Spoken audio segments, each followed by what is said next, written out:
He was just a janitor, but his late-night call saved a $2 billion empire. The CEO never saw him until one night. The city lights of Manhattan usually hummed with a different kind of energy at 11:47 p.m. on a Tuesday. But tonight, for Mark Jensen, the only thing humming was the exhaustion in his bones. 8 hours of relentless mopping had left his back screaming, and all he wanted was his quiet apartment in Queens. He was about to make the biggest mistake of his life: ignore a ringing phone on the 35th floor. What a mistake that would have been! He couldn't have known that this single call held the fate of a multi-billion-dollar empire in its balance. Could he? Most people, faced with an incessantly ringing phone in an empty executive suite, would have walked away. Not my job, they rationalize. And who could blame them? But Mark wasn't most people. The next 60 seconds would prove just how profoundly wrong it is to underestimate someone, how the person everyone overlooks can be the very soul who saves everything. This is the incredible true account of how a dedicated night cleaner from Brooklyn, Mark Jensen, answered a call he shouldn't have and became the unexpected linchpin of Sterling Industries. But to truly grasp the monumental impact of that moment, you must understand Mark. At 42, he'd lived a life shrouded in invisibility. Not literally, of course, but the kind of invisibility that comes with a janitor's uniform in a skyscraper teeming with power players in bespoke suits. He'd grown up in East New York, Brooklyn, a place where blending in was often a survival tactic. His father, a construction worker, had his knees give out when Mark was just 16, forcing him to quit. His mother, a house cleaner in Manhattan, braved 3 different bus routes daily just to make ends meet. They were rich in spirit, but money? Oh, money was always a tightrope walk. College was a distant dream, so Mark learned to work with his hands, first at a noisy car wash, then a bustling warehouse, and finally, here at Sterling Industries, a titan among tech companies on the East Coast. For 6 long years, he'd navigated these polished halls after dark, emptying bins, buffing floors, and sanitizing the very conference rooms where multi-million-dollar decisions were forged. He kept his head down, meticulously performed his duties, and retreated to his small, solitary apartment in Queens, where old movies and weekly calls to his mother were his only companions. But here's the astonishing secret about Mark. He listened. For 6 years, while executives chattered around him as if he were a ghost, he absorbed every single detail: stock fluctuations, delicate merger discussions, client grievances, even office gossip. He hoovered it all up. He knew which deals were teetering, which clients were disgruntled, and which executives were under immense pressure. Mark possessed an almost uncanny gift for recalling voices, names, and minute details, a skill honed by years of quiet observation and careful attention. He could tell you that Mr. Davies from accounting was navigating a rocky marriage, that the Japanese clients were frustrated by persistent delivery delays, and that CEO Jonathan Steele was under enormous pressure from the board. Yet, none of that seemed to matter. To everyone at Sterling Industries, Mark was simply the guy who emptied their trash and kept their offices pristine. They saw the uniform, not the man. They saw the mop, not the mind. But all of that was about to dramatically change. Sterling Industries wasn't just any corporation. Its 40-story glass spire in Midtown Manhattan was a gleaming testament to success, a crucible for groundbreaking technologies and billion-dollar agreements. During the day, the building thrummed with a frenetic energy, phones ringing, meetings buzzing, the very sound of wealth being generated. But at night, it became Mark's domain. The 35th floor was hallowed executive ground. Corner offices boasting floor-to-ceiling windows, imposing marble desks and leather chairs that cost more than Mark earned in a month. This was Jonathan Steele's sanctuary, the 47-year-old CEO, who had painstakingly built an empire now valued at $8 billion, employing over 50.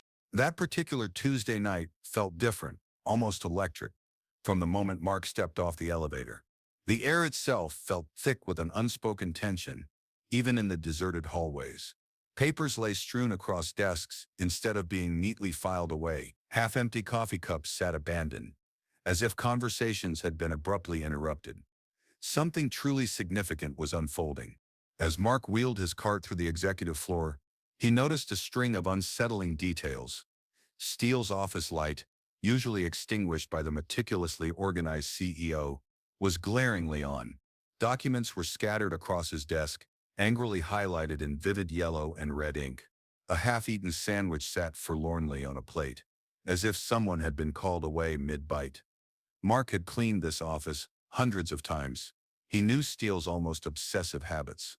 This unprecedented chaos screamed that something was terribly, terribly wrong. As he dusted the outer offices, Mark's keen ears picked up faint echoes of conversations from earlier in the day. The Japanese deal, he heard. Something about a contract dispute. A deadline that absolutely cannot be missed. He remembered overhearing two executives arguing that very afternoon about intricate legal language and international regulations. But it wasn't until he entered Steele's private office that the full, horrifying gravity of the situation slammed into him. Spread across the polished mahogany desk were thick contracts emblazoned with confidential warnings, chilling financial projections forecasting massive losses, and a timeline with today's date circled in a stark blood-red ink. At the top of one document, in Steele's unmistakable handwriting, were the words, "If we lose Kaido Corp, company bankruptcy within 6 months." Mark's stomach plummeted. Kaido Corp, that was Sterling's most colossal client, responsible for a staggering 40% of their revenue. He'd heard the name countless times during late-night meetings. Losing them would be nothing short of utter catastrophe. Then the phone shrieked. Its insistent ring sliced through the oppressive silence like a sharp knife. Mark froze, his cleaning rag hovering halfway to Steele's desk. The display showed an international number, a bewildering string of digits that meant nothing to him. But the country code looked undeniably Japanese. Ring, pause, ring again. Mark's eyes darted to the clock, 11:47 p.m. Who in the world calls at this ungodly hour? His first desperate instinct was to ignore it. He wasn't supposed to touch anything on Steele's desk, let alone answer his private phone. One complaint, and Mark could lose his job. At 42, starting over felt like an impossible mountain. But the ringing wouldn't stop. It echoed through the vast, empty office like a primal scream for help. Mark looked at the scattered papers, at the desperate, frantic handwriting, at the timeline with today's date circled in red. Something deep inside him shifted. His hand moved toward the phone before his brain could even register the decision. "Hello?" His voice emerged rougher, more strained than he'd intended.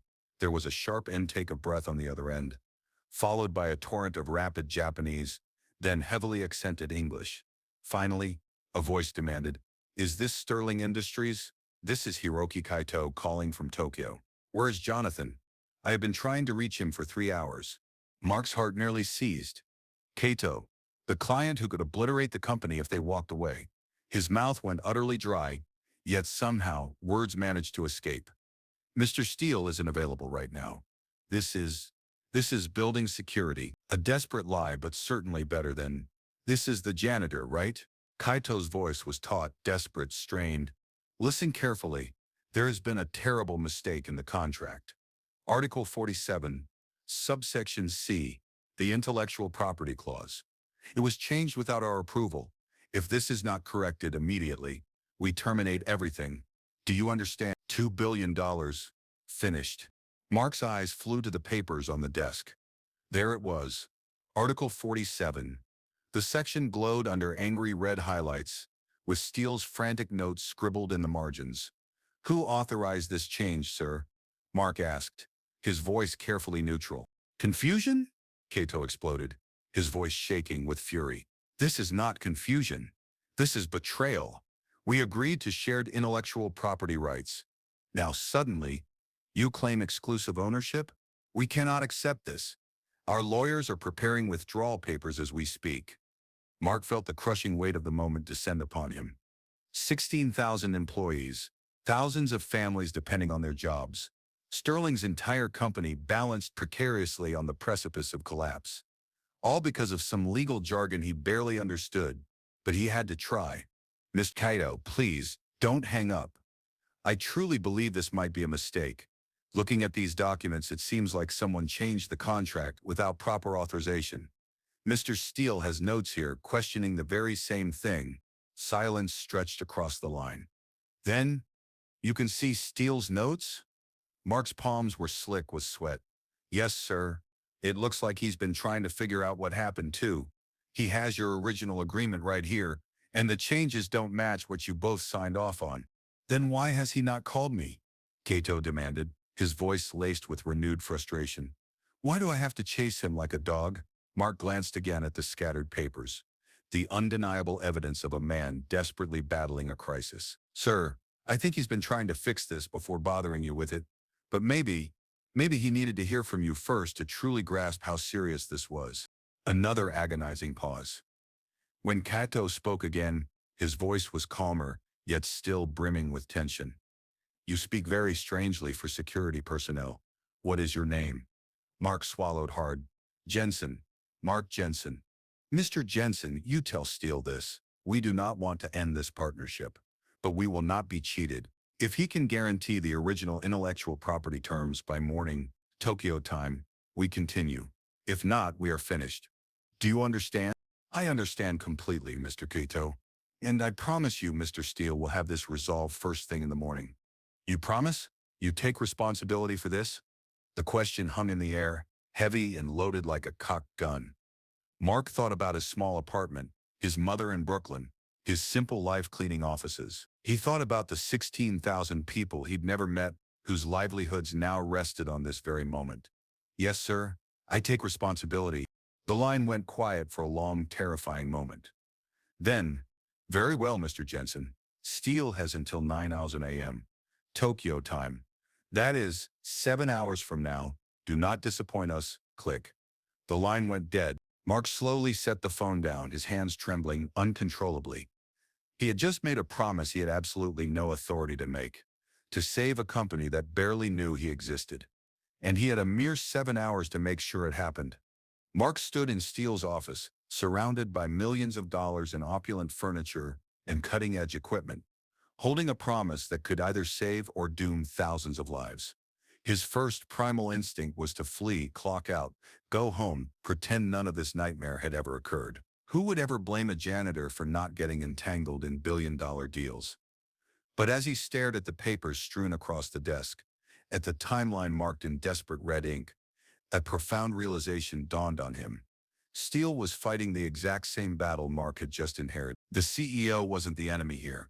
He was another victim of someone else's catastrophic mistake, scrambling in the dark to fix something broken without his knowledge. Mark pulled out his phone and did something he'd never dared before. He called Sterling Industries' emergency executive line. The automated system demanded his employee ID and department. When he dutifully punched in his janitor credentials, the system, predictably, tried to route him to building maintenance. He hung up, frustrated, and tried a different approach. He remembered overhearing Steele's assistant mention that the CEO sometimes worked from home late into the night, accessible only through a private number that bypassed the labyrinthine corporate system. Finding that number would require some serious detective work. Mark carefully, almost guiltily, searched through Steele's desk papers, looking for any personal contact information. It felt wrong, invasive, but 16,000 jobs were hanging by a thread. There it was, scrawled in Steele's own handwriting on a small post-it note tucked inside his day planner. Home office. Emergency only. Mark dialed the number with shaking fingers. 1 ring, 2 rings. Then a tired, utterly frustrated voice answered, Jonathan Steele. Mr. Steele, this is Mark Jensen from Building Services. I'm in your office right now, and I need to tell you about a call I just received. Silence. Then a sharp, incredulous query. Who is this? How did you get this number? Sir, I'm the night janitor. I've been cleaning your office for 6 years. I know I shouldn't have answered your phone, but Hiroki Kaito called from Tokyo. The deal is about to collapse. The silence stretched so long Mark wondered if Steele had hung up. Finally, Steele's voice, now laced with a new kind of urgency. You answered my phone? You spoke to Kaito? Yes, sir. He's furious about Article 47 in the contract, the intellectual property clause. He says it was changed without his approval, and he's ready to terminate everything unless it's fixed by 9:00 a.m. Tokyo time. Mark heard Steele moving frantically, probably rushing to his computer. The intellectual property clause, that wasn't supposed to be changed. I specifically rejected that revision last week. Mr. Steele, with all due respect, Mr. Kaito doesn't care about internal miscommunications, Mark stated, his voice firm despite his racing heart. He thinks you're trying to cheat him. I managed to buy you some time, but barely. 7 hours. You bought me time? How? Mark took a deep breath. I convinced him that you've been actively working on this problem and that you'll have it resolved by morning. I told him you respect the partnership too much to let it end over a contract error. Another long pause, then Steele's voice, quieter now, almost reflective. What's your name again? Mark Jensen, sir. Night shift building services. Mark Jensen. In 6 years, I don't think I've ever actually spoken to you. No, sir, you haven't. But I've been listening. I know how important Kaito Corp is to this company. I know about the 16,000 jobs that depend on this deal. I couldn't just let it die because of a phone call nobody answered. Steele was silent for a moment. When he spoke again, there was an unmistakable shift in his tone. Respect, perhaps, or a dawning recognition. Mark, I need you to stay exactly where you are. I'm coming in. Together, sir? Mark asked, a hint of awe in his voice. You saved this deal once tonight, Steele declared, his voice firm. I'm not taking any more chances. You're going to help me save it permanently. The line went dead, but this time, Mark wasn't worried. For the first time in his life, someone who truly mattered was asking for his help. 45 minutes later, the elevator doors glided open, and Jonathan Steele stepped onto the 35th floor. He looked exactly as Mark had envisioned, an expensive suit, now wrinkled from being hastily thrown on, hair slightly disheveled, eyes sharp with a mix of determination and profound stress. But what Mark hadn't expected was the way Steele looked at him. Not through him, not past him, but directly at him, making direct eye contact as if Mark was a person who genuinely mattered. Show me everything, Steele said without preamble. For the next 2 hours, Mark found himself in the most surreal situation of his entire life. He sat across from one of America's most powerful CEOs, calmly explaining what he'd overheard in hushed hallways, what he'd observed in late-night meetings, and what he'd gleaned from 6 years of invisible presence.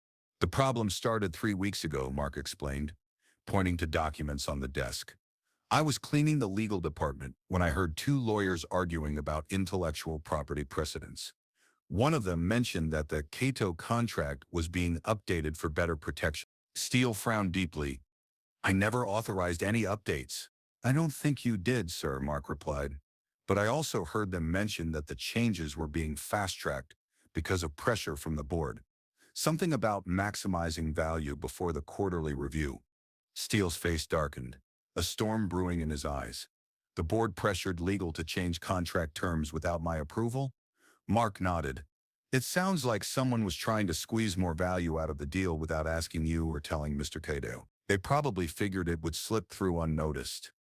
And it almost did. Steele was already on his phone, dialing the head of legal at 2 a.m. The conversation was brief and intensely heated. When he hung up, his expression was grim. You're absolutely right. Board pressure. They wanted better terms and figured Kaito wouldn't read the fine print carefully. They were dead wrong.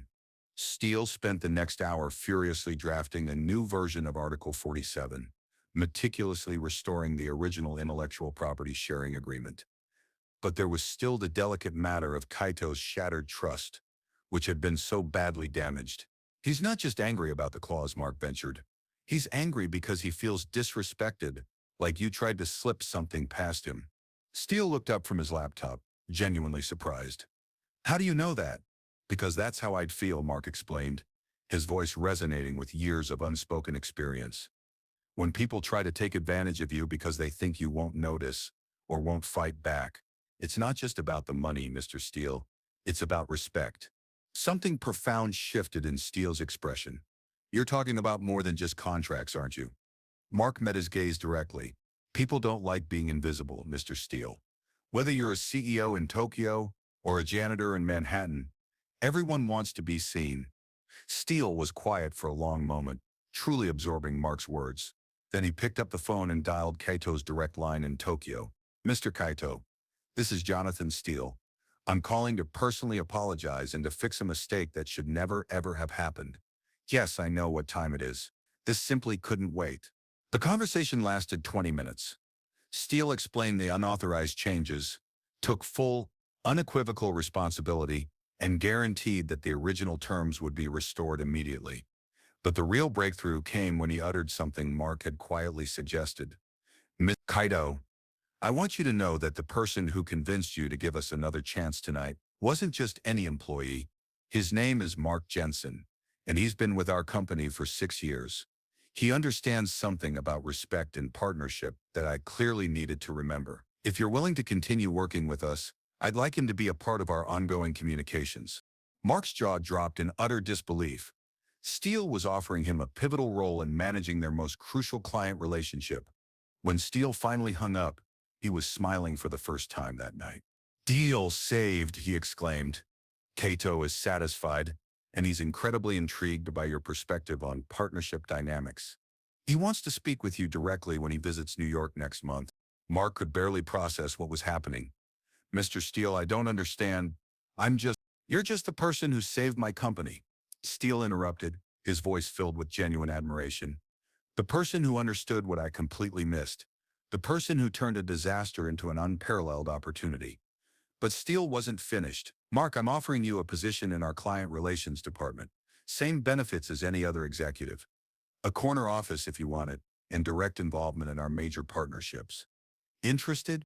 Mark thought about his small apartment, his quiet, once invisible life. Then he thought about the 16,000 people who still had jobs because he'd answered a phone call. "Yes, sir," his voice firm. "I'm very interested."